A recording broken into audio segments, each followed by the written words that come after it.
Hi friends, she garden YouTube ചാനലിൻ്റെ പുതിയ വീഡിയോയിലേക്ക് എല്ലാവർക്കും സ്വാഗതം. ഞാൻ ഷീജ ഗുരുവായൂർ.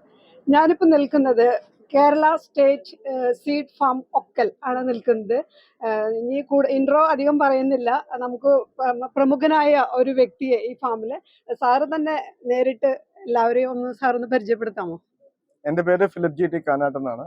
ഇവിടെ സംസ്ഥാന വിത്തുൽപാദന കേന്ദ്രം ഒക്കൽ എറണാകുളം ജില്ലാ പഞ്ചായത്തിൻ്റെ കീഴിൽ പ്രവർത്തിക്കുന്ന ഒരു വിത്തുൽപാദന കേന്ദ്രമാണ്. സംസ്ഥാനത്ത് കൃഷി വകുപ്പിന്റെ കീഴിലായിട്ട് ഏതാണ്ട് 63ഓളം വിത്തുൽപാദന കേന്ദ്രങ്ങൾ ഉള്ളതിൽ ഒന്നാണ് ഇത്. ഇവിടെ ഒരു സംയോജിത കൃഷി സംവിധാനമാണ് ഇവിടെ ഒരുക്കിയിരിക്കുന്നത്. അപ്പം അതൊന്ന് വിസിറ്റ് ചെയ്യാനായിട്ട് ചാവക്കാട് ഗുരുവായൂർ മേഖലയിൽ നിന്നുള്ള ആളുകൾ വന്നിരിക്കുന്നു. വളരെ സന്തോഷം. സംയോജിത കൃഷിയെ കുറിച്ച് സാർ കുറെ പറഞ്ഞു. ഒരു ചെറുതായിട്ട് പ്രേക്ഷകർക്കൊന്നും മനസ്സിലാക്കാൻ കുറെ പറയണ്ട, ചെറിയ രീതിയിൽ. സംയോജിത കൃഷി എന്ന് പറയുന്നത് നമുക്ക് അവൈലബിൾ ആയിട്ടുള്ള വിഭവങ്ങളെ, പ്രകൃതി വിഭവങ്ങളെയും നമ്മുടെ മാനുഷികമായിട്ടുള്ള മാനവ വിഭവങ്ങളെ എല്ലാത്തിനെയും കോർത്തിണക്കി പരിപൂർണമായിട്ട് ഉപയോഗിക്കാവുന്ന രീതിയിലുള്ള ഒരു കോർത്തിണക്കൽ. അതായത് പ്രകൃതി വിഭവങ്ങളെ ഏറ്റവും ഭംഗിയായിട്ട് ഉപയോഗിക്കാവുന്ന രീതിയിൽ വിവിധ ഘടകങ്ങളെ, കൃഷിയിലുള്ള വിവിധ ഘടകങ്ങളെ, അത് പശുവാവാം, ആടാവാം, കോഴിയാവാം, തേനീച്ചയാവാം, കൂണാവാം, ഇങ്ങനെയുള്ള വിവിധ ഘടകങ്ങളെ ഭംഗിയായി കോർത്തിണക്കിക്കൊണ്ട് ചെയ്യുന്ന കൃഷി രീതിക്കാണ് സംയോജിത കൃഷി രീതികൾ എന്ന് പറയുന്നത്. അതിവിടെ ഞങ്ങൾ അനുവർത്തിച്ചുകൊണ്ടിരിക്കുന്നു. അതുപോലെ തന്നെ ഇത് കാർബൺ ന്യൂട്രൽ ഫാമായിട്ട് മാറാനായിട്ടുള്ള ഒരു ശ്രമത്തിന്റെ ഭാഗമായിട്ടാണ്. ഇവിടെ നിങ്ങൾക്ക് പലതും ഇതുപോലെയുള്ള പ്രകൃതിക്ക് ഇണങ്ങുന്ന രീതിയിലുള്ള കൃഷി രീതികളും അതുപോലെയുള്ള സംയോജനങ്ങളും നിങ്ങൾക്ക് ധാരാളമായിട്ട് ഇവിടെ കാണാനായിട്ട് സാധിക്കും. സാറ് നേരത്തെ പറഞ്ഞല്ലോ സാറും നല്ലൊരു കർഷകനാണെന്ന്. വീട്ടിൽ എന്തൊക്കെയാ കൃഷി ചെയ്യുന്നുണ്ട് ഇപ്പം? ഞങ്ങളുടെ ടെറസിന്റെ മുകളിൽ ഞങ്ങൾക്ക് ആവശ്യത്തിൽ കൂടുതൽ 300 ബാഗോളം മേളിൽ ഞങ്ങൾ പച്ചക്കറികൾ കൃഷി ചെയ്യുന്നുണ്ട്. അത് പുറത്ത് കൊടുക്കാൻ മാത്രം. അതെന്റെ ഒരു പാഷന്റെ പുറത്ത് എൻ്റെ വൈഫാണ് അതെല്ലാം നോക്കി ചെയ്യുന്നത്. വൈഫിന് വളരെ ഇൻട്രസ്റ്റ് ആണ്. അവിടെ 50 കോഴിയെ വളർത്താനായിട്ടുള്ള സംവിധാനങ്ങളും ടെറസിന്റെ മുകളിൽ. അത് ഞങ്ങൾക്ക് സോളാർ ഇതാണ്. അപ്പൊ സോളാർ പാനലുകളുടെ താഴെയായിട്ട് 50 കോഴിയെ വളർത്താനായിട്ടുള്ള സംവിധാനവും അതിനപ്പുറത്ത് കൂൺ വളർത്താനായിട്ടുള്ള സംവിധാനവും അവിടെ ഒരുക്കിയിട്ടുണ്ട്. അതായത് ഒരു വീട്ടമ്മയ്ക്ക് 1 മണിക്കൂർ ചെലവഴിച്ചുകൊണ്ട് വീടിന്റെ പോഷക സുരക്ഷയും ഭക്ഷ്യസുരക്ഷയും ഉറപ്പാക്കാനായിട്ട് സാധിക്കും. എന്ന് വെച്ച് കഴിഞ്ഞാൽ സ്ഥലത്ത് കൂടുതൽ ഉൽപാദനം നടത്താനുള്ള ഒരു. അതെ, അത് മാത്രമല്ല എൻ്റെ വൈഫിനാണ് ഇന്ന് ഏത് ഇലക്കറിയാണ് കഴിക്കേണ്ടത്, ഉലുവ ചീരയാണോ, കടുക് ചീരയാണോ, അതോ നമ്മുടെ പൊന്നാങ്കണ്ണി ചീര വേണോ എന്നൊക്കെ ഉള്ളത് അവർക്ക് തീരുമാനിക്കാനായിട്ട് സാധിക്കും. ആരും കാണാനും നമുക്ക് പഠിക്കാനും ഒത്തിരിയുണ്ട് ഈ സ്റ്റേറ്റ് സീഡ് ഫാമില് എറണാകുളം ജില്ലയില്. അപ്പോൾ എല്ലാവരും ഒന്ന് കാണാനായിട്ട്, ഇത് കാണാനും കൃഷിയെക്കുറിച്ച് അറിയാനും കൂടുതൽ പഠിക്കാനും ഒക്കെ ആഗ്രഹമുള്ളവരെ മക്കളെ കൂട്ടിയൊക്കെ ഒന്ന് വരേണ്ട ഒരു സ്ഥലം തന്നെയാണിത്. 2-3 വെറൈറ്റി പെപ്പർ ഉണ്ട് ഇവിടെ. അതായത് കുറ്റിക്കുരുമുളക്, ബുഷ് പെപ്പർ. ഇതില് നിറയെ ഉണ്ടായി നിൽക്കുന്നുണ്ട്. എന്ത് രസമായിട്ട് ഉണ്ടായി നിൽക്കുന്നത് കാണാനായിട്ട് തന്നെ അല്ലേ. നിറയെ ഉണ്ടായി നിൽക്കുന്നുണ്ട്. അതുപോലെ കരിമുണ്ട, പന്നിയൂർ 2, അങ്ങനെ വെറൈറ്റി കുറ്റിക്കുരുമുളകാണ് ഈ നിറഞ്ഞു നിൽക്കുന്നത്. കാണാൻ നല്ല ഭംഗിയുണ്ട്. വരുന്ന വഴി, നമ്മൾക്ക് ഫാമിലേക്ക് നമ്മൾ ഇറങ്ങി വരുന്ന വഴി തന്നെയാണ് ഇതെല്ലാം നിൽക്കുന്നത്. ഈ കാണുന്നത് ഫുള്ള് ചെറു തേനീച്ചകളുടെ കൂടുകളാണ്. എവിടെ നോക്കിയാലും എത്ര സ്പേസ് ഉണ്ടെങ്കിൽ ആ സ്പേസ് മുഴുവനും ഇവിടെ യൂട്ടിലൈസ് ചെയ്തിട്ടുണ്ട് ഈ ഫാമില്.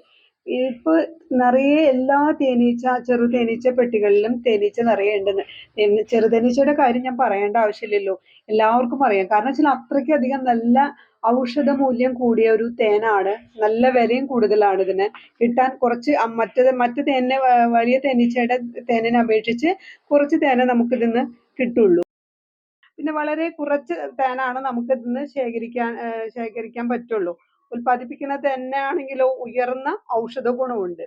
പിന്നെ കൂടിനകത്ത്, ഈ തേനീച്ച കൂട് കണ്ടല്ലോ, ഈ കൂടിനകത്ത് കാറ്റും വെളിച്ചും കടക്കാതിരിക്കാൻ ഇതെന്താ ചെയ്തിരിക്കുന്നത് കണ്ടില്ലേ, ഇവ മെഴുക് ഉപയോഗിച്ച് ഈ നമ്മളെ ഉള്ളിലേക്ക് കടക്കുന്ന, ഈ തേനീച്ചകളുടെ ഉള്ളിലേക്ക് കടക്കുന്ന കവാടം, ഒരു തട നമ്മൾ കെട്ടിക്കൊടുക്കുന്നു. ഒരു കറുപ്പ് കലർന്ന മഞ്ഞ നിറത്തോടു കൂടിയത് ചെറിയ പുളിരസമുള്ളതായ ഒരു തേനാണ് നമുക്ക് ഈ ചെറു തേനീച്ചകളെ ഉൽപ്പാദിപ്പിക്കാറുള്ളത്. അത് കടുത്ത മധുരം എന്നൊന്നും പറയാൻ പറ്റില്ല. കറുപ്പ് കലർന്ന മഞ്ഞ നിറത്തോടു കൂടിയത് ഈ തേനിന് ഒരു ചെറിയ പുളിരസം ഉണ്ടായിരിക്കും. ഇവിടുത്തെ ആട് കൃഷിയാണിത്. ആടുകളെന്ന് നോക്കിയേ. അയ്യോ! എന്ത് സുന്ദരൻ ആടുകളാല്ലേ! ഒരു ക്ഷീണവുമില്ല അല്ലേ ഇവർക്ക്? ഇവരെ ഇവിടുത്തെ ഈ ഫാമിലെ ജോലിക്കാരൊക്കെ എല്ലാ ആടുകളെയും പുറത്ത് മേയാനായിട്ട് കൊണ്ടുപോകുന്നുണ്ട്. ഞങ്ങൾ വന്നതിന് ശേഷം എല്ലാവരെയും അവിടുന്ന് അഴിച്ചു കൊണ്ടുപോകുന്നതായിട്ടൊക്കെ കണ്ടില്ലേ? നല്ല അത് മുട്ടനാടും അതുപോലെ പിടയാടുകളും എല്ലാം നിറഞ്ഞു നിൽക്കുന്നുണ്ട്. ആർക്കും ഒരു ക്ഷീണവും ഇല്ല കേട്ടോ. നന്നായി ഇരിക്കുന്നുണ്ട് എല്ലാ ആടുങ്ങളും. കണ്ടല്ലോ? ഇതൊന്ന് നോക്കിക്കേ. ഇതെന്താന്ന് മനസ്സിലായോ? ഇതാണ് നിൽക്കുന്നതാണ് ബ്രസീലിയൻ തിപ്പിലി. ഇത് എന്തൊരു വലിയ തിപ്പിലിയാ. പക്ഷെ ഇതുകൊണ്ട് പ്രത്യേകിച്ച് ഗുണമൊന്നും ഇല്ലാന്നാണ് സാർ പറയുന്നത് കേട്ടോ. മാംഗോസ്റ്റിൻ നിൽക്കുന്നതൊന്ന് നോക്കിയേ. എത്ര മാംഗോസ്റ്റിനല്ലേ കാണാൻ. അയ്യോ! നിറയെ ഉണ്ട്. എല്ലാത്തുമ്മലും മാംഗോസ്റ്റിൻ ഉണ്ടാവാറുണ്ട് എന്ന് പറഞ്ഞു. എല്ലാ മാംഗോസ്റ്റിനും നല്ല ഒരേ വലുപ്പത്തിൽ ഇങ്ങനെ നിറഞ്ഞു നിൽക്കുക. ഇവിടെ നിൽക്കാനും നല്ല സുഖാ കേട്ടോ. പിന്നെ ഇതൊന്ന് നോക്കിയേ. പാവല് നിൽക്കുന്നത് നോക്കിയേ. പാവയ്ക്ക കാണുമ്പോൾ തന്നെ നമുക്ക് പറിച്ച് ഏത് കഴിക്കാത്ത പാവൽ ഇഷ്ടപ്പെടാത്ത ആളുകൾക്കും പൊട്ടിച്ച് ഒരു തോരൻ മെഴുക്ക് പുരട്ടിയൊക്കെ ഉണ്ടാക്കി കഴിക്കാനായിട്ട് തോന്നും ഈ പാവലുണ്ടായത്. എന്തൊരു ഭംഗിയുള്ള പാവലാ അല്ലേ? നോക്കി നിറയെ ഉണ്ട്. രണ്ട് സൈഡിലും ഇതിങ്ങനെ നിറച്ച് പടർന്ന് ഒരു വേലിയില് കമ്പി കെട്ടിയിട്ട് അതിലിങ്ങനെ പടർത്തി വിട്ടിരിക്കുകയാണ്. ഒരറ്റം മുതൽ അങ്ങ് അതാ അറ്റം വരയ്ക്ക് പടർത്തി വിട്ടിരിക്കുക. രണ്ട് സൈഡും പാവല്. എന്തുമാത്രം പാവലാ ഉണ്ടാവുക. പറഞ്ഞു കേട്ടോ സാറ്, നല്ല പാവലാണ് എന്ന് പറഞ്ഞു. ഇതിന് ഈ പാവലിന്റെ ഞാൻ പ്രീതി അങ്ങനത്തെ ഒരു ഇനമായിരിക്കും എന്നൊക്കെ ഒരു സംശയം തോന്നി. കാണാൻ ഒരു പ്രത്യേക ഭംഗിയുണ്ട് കാണാനായിട്ട്. അപ്പൊ ഇനം ചോദിച്ചപ്പോ സാറ് പറയുന്നത് ഇതിനെ ഓണക്കൂർ പാവൽ, കക്കാട് പാവൽ എന്നൊക്കെയാണ് പറയാന്ന് പറഞ്ഞു. അവിടുത്തെ കർഷകർ കൃഷി ചെയ്യുന്ന ഒരു ഇനമാണ് ഈ പാവല്. നല്ല രുചിയുള്ള ഒരു ഇനമാണിത്. നല്ല ടേസ്റ്റ് ഉണ്ട് ഈ പാവലിന് എന്നാണ് പറഞ്ഞത്. കണ്ടില്ലേ എന്ത് രസമായിട്ടാ നിക്കുന്നതല്ലേ. കുറേ ഉണ്ട്. എന്തുമാത്രം പാവലുണ്ടായി നിക്കുന്നേ. ഈ കാണുന്നതാണ് ഈ ഒക്കൽ ഫാമിലെ പയറിന്റെ തോട്ടമാണ് ഈ കാണുന്നത്. ഈ മീൻ വളർത്തലിനോട് തൊട്ട് തന്നെ പയറിന്റെ കൃഷിയിടമാണ്. ഓരോ റിങ്ങുകളിലായിട്ടാണ് ഇതിൽ പയർ നട്ടിരിക്കുന്നത്. അതിൽ കമ്പികൾ കോർത്ത് വെച്ച് മുകളിലേക്ക് കെട്ടിക്കൊടുത്തിരിക്കുകയാണ് പടരാനായിട്ട്. അപ്പോൾ ഒരു റിങ്ങിന്റെ ഉള്ളിൽ തന്നെ അത്യാവശ്യം പയർ നമുക്ക് നട്ട് വളർത്താനായിട്ട് കഴിയും. കണ്ടില്ലേ? നല്ല രസമായിട്ടുണ്ടല്ലേ ചെയ്തിട്ടുള്ളത്. ഇനിയിപ്പോൾ നിറയെ പയറുണ്ടായി നിൽക്കുന്ന ഒരു സമയത്ത് വരികയാണെങ്കിൽ കാണാൻ നല്ല ചേലായിരിക്കും. അത്രയ്ക്കധികം പയറുണ്ടായിരിക്കും എന്തായാലും. പിന്നെ ഈ മീനിന്റെ വെള്ളം ഇതിലേക്ക് വരാനുള്ള സംവിധാനങ്ങളൊക്കെ ഒരുക്കിയിട്ടുണ്ട്. അതുപോലെ വളം ഇതിലേക്ക് വരാനുള്ള സംവിധാനങ്ങളെല്ലാം ഇവിടെ ചെയ്ത് ഒരുക്കി വെച്ചിട്ടുണ്ട്. ഇതൊക്കെ നമ്മൾ കണ്ടു പഠിക്കേണ്ട ഒരു കാര്യങ്ങൾ തന്നെയാണ്. ഇത് ക്യാരറ്റ് കൃഷിയാണ് ഈ ഫാമില്. ഒത്തിരി വലുതായിട്ടുണ്ട് അല്ലേ? കുറച്ചധികം വലുതായിട്ടുണ്ട്. അപ്പോൾ നേരത്തെ നട്ടിട്ടുണ്ടാവാം. ഇത് ഏകദേശം വിളവെടുക്കാറൊക്കെ കുറച്ചും കൂടി കഴിഞ്ഞാൽ വിളവെടുക്കാം. ജാനുവരി മിഡിലോട് കൂടിയിട്ടൊക്കെ ഇതിന്റെ വിളവെടുക്കേണ്ട സമയമാവും. കാരണം അത്രമാത്രം വലുതായിട്ടുണ്ട് ക്യാരറ്റൊക്കെ. എന്ത് രസമായിട്ടാന്നോ ഒരു നല്ല മീൻകുളം കണ്ടില്ലേ? മനോഹരമായിട്ടുള്ള ഒരു മീൻകുളം, മീൻ വളർത്തല്. എത്ര മീനാ, എന്ത് വലിയ മീനുകളാ അതിനകത്ത്. കാണാൻ പറ്റുന്നുണ്ടോ? കണ്ടോ? നിറയെ മീനുകളുണ്ട് ഇതിനകത്ത്. ഇവിടേക്ക് എത്തി ഞങ്ങള്. ഇത് കണ്ടില്ലേ കൂൺ കൃഷി. ഇത് നമ്മുടെ വീടുകളിൽ നമുക്ക് ഉണ്ടാക്കാൻ പറ്റുന്ന ഒരു സംവിധാനം. വളരെ കോസ്റ്റ് കുറവിൽ ഉണ്ടാക്കാൻ പറ്റുന്ന ഒരു കാര്യം. ഞാൻ എപ്പോഴും ആലോചിക്കാറുണ്ട്. എനിക്ക് കൂൺ കൃഷി ചെയ്യാൻ ഭയങ്കര ആഗ്രഹമുണ്ട്. പക്ഷെ അതിനുള്ള സ്പേസ് ഇല്ല. ബെഡ്റൂമൊക്കെ ഇപ്പോൾ അതിനു വേണ്ടി ഒരുക്കാന്ന് പറയുമ്പോൾ അതൊരു ബുദ്ധിമുട്ടാണ്. അത് കണ്ടില്ലേ? ചെറിയ സ്ഥലത്ത് ചെറിയൊരു ഷെഡ് ഉണ്ടാക്കിയിട്ടാണ് ഇതിൽ കൂൺ കൃഷി നടത്തുന്നത്. ഇത് നോക്കിയേ, ബെറാപ്പിളാണിത്. ഇത് നിറയെ ഉണ്ടായി നിൽക്കുന്നുണ്ട് ഇതിന്റെ മുകളില്.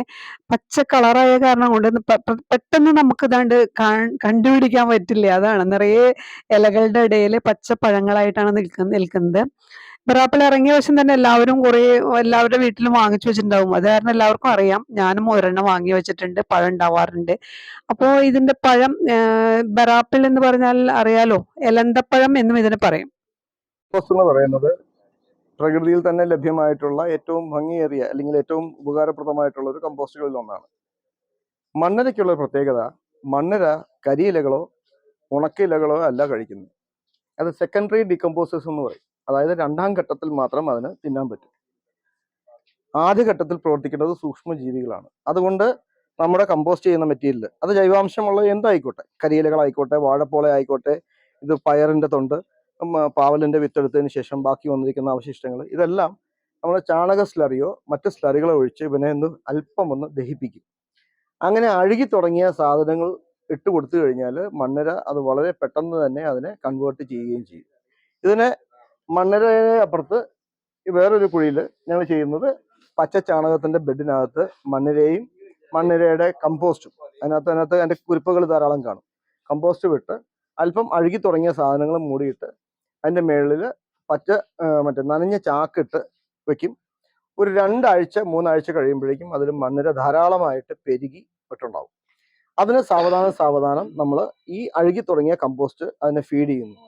ഇത് തിന്ന് തീരുന്നതനുസരിച്ച് ഓരോ ലെയർ ആയിട്ട് നമ്മൾ ഒരു 2 ഇഞ്ച് വീതം ഓരോ ലെയറായിട്ട് നമ്മൾ ഇട്ട് കൊടുക്കുന്നു.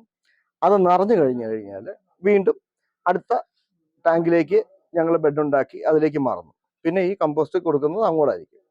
അപ്പോൾ ഈ നിറഞ്ഞ കമ്പോസ്റ്റ് ആയിട്ടുള്ള ടാങ്കിനകത്ത് നമ്മൾ നന്നായി വെള്ളം ഒഴിച്ചു കൊടുത്തു കഴിഞ്ഞാൽ, നമ്മുടെ സ്പ്രിംഗ്ലർ വെച്ചിട്ട് അല്ലെങ്കിൽ റോസ് ക്യാൻ വെച്ചിട്ട് നന്നായിട്ട് നനച്ചു കഴിഞ്ഞാൽ ഈ വെള്ളം ഇതിനകത്തൂടി ഇറങ്ങി ഇത് ആ ടാങ്കിൽ വന്ന് കളക്ട് ചെയ്യും. അതിനകത്തുനിന്ന് നമുക്ക് നല്ല വെർമി വാഷ് നമുക്ക് ഉണ്ടാക്കാം. അത് ചെടികൾക്ക് സ്പ്രേ ചെയ്യാനും ചോട്ടിൽ ഒഴിച്ചു കൊടുക്കാനൊക്കെ ഉപകാരപ്രദമായിട്ടുള്ള സാധനമാണ്. അത് കഴിഞ്ഞ് ഈ കമ്പോസ്റ്റിനെ ഒരു വശത്തോട്ടാക്കി നമ്മൾ കൂട്ടി കൂനയായിട്ട് വെക്കും. കൂനയായിട്ട് വെച്ച് കഴിയുമ്പോൾ മണ്ണിരകൾ ഈർപ്പമുള്ള ഭാഗത്തേക്ക് താഴോട്ട് ഇറങ്ങുന്നു. അതനുസരിച്ച് മുകളിൽ നിന്ന് നമുക്ക് കമ്പോസ്റ്റ് നമുക്ക് ഹാർവെസ്റ്റ് ചെയ്യാം. അതിനെ അരിച്ചെടുത്ത് നമുക്കതിനെ ഉപയോഗിക്കാനായിട്ട് സാധിക്കും. അതിൽ ബാക്കി വരുന്ന മണ്ണിരയെ വീണ്ടും നമുക്ക് അടുത്ത ടാങ്കിലേക്ക് ചെയ്തിട്ട് നമുക്ക് കൂടുതലായിട്ട് കമ്പോസ്റ്റ് ഉണ്ടാക്കാനായിട്ട് നമുക്ക് സാധിക്കും. ഇതിന് സംരക്ഷിക്കേണ്ട 2 കാര്യങ്ങളുണ്ട്. ഒന്ന് കോഴി, എലി. അവർക്കൊക്കെ ഇതിനകത്ത് മണ്ണിരയെ കിട്ടിക്കഴിഞ്ഞാൽ ഏറ്റവും രുചികരവും പോഷകവുമായിട്ടുള്ള സാധനമാണ്. അതുകൊണ്ട് അവരവിടെ മാറില്ല. അതുകൊണ്ട് അതിനെ സംരക്ഷിക്കാനായിട്ട് ഇതുപോലെയുള്ള വലകൾ നമുക്ക് ആവശ്യമാണ്. 2 ഉറുമ്പിന് വേണ്ടിയുള്ള ഹാൻഡ് ട്രാപ്പ് നമുക്ക് ചുറ്റും ഉണ്ടാക്കണം. അതല്ലെങ്കിൽ ഇതിനകത്ത് നല്ലപോലെയുള്ള ജൈവാംശം ഉള്ള ചാണകമൊക്കെ ചേർത്തിട്ടുള്ള സാധനമാണെങ്കിൽ ഉറുമ്പിന്റെ അളവ് വളരെ കുറവായിട്ട് കണ്ടിട്ടുണ്ട്. ആവശ്യത്തിന് ഈർപ്പം നിലനിർത്തുവാണെങ്കിൽ ഉറുമ്പിന്റെ വലിയ ശല്യം ഇവിടെ ഞങ്ങൾക്ക് ഉണ്ടായിട്ടില്ല. ഇല്ല, ഇപ്പൊ അത് ഞങ്ങൾക്ക് ഇവിടെ ഉറുമ്പിന്റെ ശല്യം കാര്യമായിട്ട് ഇല്ലാത്തത് കൊണ്ടാണ് ഞങ്ങൾ അങ്ങനെ ചെയ്തത്. അല്ലെങ്കിൽ നമുക്കത് വേണ്ടി വരും. സാർ ഇപ്പം മണ്ണിര കമ്പോസ്റ്റ് ഉണ്ടാക്കുന്ന ഒരു വലിയ രീതിയാണ് സാർ ഇവിടെ പറഞ്ഞു തന്നത്. കാരണം വെച്ചാൽ ഇത്തിരി വ്യാപകമായിട്ടുള്ള കൃഷിക്ക് ആവശ്യമായ മണ്ണിര കമ്പോസ്റ്റ് ഉണ്ടാക്കുന്ന രീതി. ഇനി സാധാരണ ഒരു വീട്ടമ്മയ്ക്ക് ഒരു കൊച്ചു അടുക്കള തോട്ടത്തിലേക്കും അതുപോലെ തന്നെ മട്ടുപ്പാവ് കൃഷിയിലേക്കും വളരെ ലളിതമായി ചെലവ് കുറച്ച് വേഗം ചെയ്യാനായിട്ട് പറ്റുന്ന ഒരു മണ്ണിര കമ്പോസ്റ്റ് ഉണ്ടാക്കുന്ന ഒരു രീതി കൂടി ഒന്ന് പറഞ്ഞു തന്നാൽ വളരെ സന്തോഷം. കാരണം തുടക്കക്കാർക്ക് കൊച്ചടുക്കളത്തോട്ടത്തിലേക്ക് ആവശ്യമായ മണ്ണിര കമ്പോസ്റ്റ് ഒക്കെ ഒരു പൈസ കൊടുത്ത് നഴ്സറിയിൽ നിന്ന് വാങ്ങിക്കുക വെച്ചാൽ ഭയങ്കര നഷ്ടമാണ്. അപ്പോൾ അത് ചെയ്യാനായിട്ട് അതുകൂടി ഒന്ന് പറഞ്ഞു തരാവോ? മണ്ണിര കമ്പോസ്റ്റ് നല്ല ഉത്തമമായ ഒരു വളമാണ്. ഇത് ചെറിയ അടുക്കളത്തോട്ടങ്ങളിലും മട്ടുപ്പാവ് കൃഷി ചെയ്യുന്നവർക്കും സ്വന്തമായി വീട്ടിൽ തന്നെ ഉണ്ടാക്കാനായിട്ടുള്ള ചെറിയ ഒരു സംവിധാനം ഇവിടെയാണ് ഞാൻ കാണിക്കുന്നത്. ആദ്യമായി ഒരു മൺചട്ടിയോ പ്ലാസ്റ്റിക് ചട്ടി ആയാലും കുഴപ്പമില്ല, മൺചട്ടിയാണ് കൂടുതൽ ഉചിതം. മൺചട്ടി എടുക്കുക. അതിൽ നല്ല പച്ച ചാണകം ഒരു 2 ഇഞ്ച് 3 ഇഞ്ച് ലെയറായിട്ട് ഇടുക. എത്രത്തോളം പുതിയ ചാണകമാണോ നല്ലത്, നാടൻ പശുവിൻ്റെയോ, അതായത് വെള്ളം നന്നായിട്ട് വലിഞ്ഞിട്ടുള്ള നല്ല കറുത്ത ചാണകമാണ് ഇതിന് കൂടുതലായിട്ട് മണ്ണിരയെ പെരുകാനായിട്ട് നല്ലത്. ഈ ചാണകം ഇട്ടതിന് ശേഷം അതിൻ്റെ മുകളിലോട്ട് മണ്ണിരയും അല്പം മണ്ണിര കമ്പോസ്റ്റോട് കൂടി തന്നെ എടുത്ത് അതിൻ്റെ ഉള്ളിൽ നിക്ഷേപിക്കുക. മണ്ണിരകളെ നിക്ഷേപിക്കുക. അത് മണ്ണിരകളെ നിക്ഷേപിച്ച് കഴിഞ്ഞാൽ അതിൻ്റെ കൂടെ തന്നെ ആ കമ്പോസ്റ്റും അല്പം ഇടുന്നത് നല്ലതാണ്. അതിനുശേഷം അല്പം അഴുകിപ്പൊടിഞ്ഞ, അതായത് നമ്മുടെ കൃഷി ചെയ്യും മണ്ണിര കമ്പോസ്റ്റിലേക്ക് ഇടുമ്പോൾ ഇതുപോലെ ഫ്രഷ് ആയിട്ടുള്ള ജൈവ പദാർത്ഥങ്ങൾ ഇടുന്നതിൻ്റെ പകരം അത് അല്പം ചാണകം തളിച്ച് അവന് അല്പം ഒന്ന് കമ്പോസ്റ്റിംഗ് പ്രൊസീജിയർ തുടങ്ങിയതിന് ശേഷം ആണ് നമുക്ക് ഇത് ചെയ്യാൻ നല്ലത്. അപ്പോൾ അപ്രകാരം അഴുകി തുടങ്ങിയ വേസ്റ്റ് ജൈവ പദാർത്ഥം അല്പം 1 ഇഞ്ച് 2 ഇഞ്ച് ലെയറിൽ ഇടുക. അതിനുശേഷം അതിൻ്റെ മുകളിൽ ഒരു നനഞ്ഞ ചണച്ചാക്ക് വെച്ച് അതിനൊരു കവർ ചെയ്യുക. ഒരു നനഞ്ഞ ചണച്ചാക്ക് വെച്ച് അത് കവർ ചെയ്യുകയാണെന്നുണ്ടെങ്കിൽ അതിനെപ്പോഴും അവിടെ ഒരു ഈർപ്പവും തണുപ്പും ഉണ്ടാവും. ഇത് വളരെ സുരക്ഷിതമായിട്ട് ഉറുമ്പോ എലിയോ ഒന്നും കയറാത്ത രീതിയിൽ കെട്ടിത്തൂക്കിയിടാൻ പറ്റുകയാണെങ്കിൽ നല്ലത്, തണലത്ത്. ആ രീതിയിൽ ചെയ്തു കഴിഞ്ഞാൽ 1 മാസം കഴിയുമ്പോഴേക്കും ഇതിൻ്റെ ഉള്ളിൽ വളരെ നന്നായി ഈ മണ്ണിര മുട്ടയിട്ട് പെരുകുന്നതായിട്ട് നമുക്ക് കാണാം. ആ ചാക്കിൻ്റെ മുകളിൽ ഈർപ്പം നിലനിർത്തിയാൽ മാത്രം മതി, ഒത്തിരി വെള്ളം ഒഴിച്ച് കൊടുക്കരുത്. അതുപോലെ നിർത്തിക്കഴിഞ്ഞാൽ 1 മാസം കഴിയുമ്പോഴേക്കും മണ്ണിര നന്നായിട്ട് പെരുകും. അന്നേരം ഈ ചാക്ക് മാറ്റിയിട്ട് അതിനകത്ത് ഓരോ ലെയറായിട്ട് 1 ഇഞ്ച് ലെയറായിട്ട് അഴുകി തുടങ്ങിയിട്ടുള്ള ജൈവ പദാർത്ഥങ്ങൾ ഇട്ട് കൊടുക്കാം.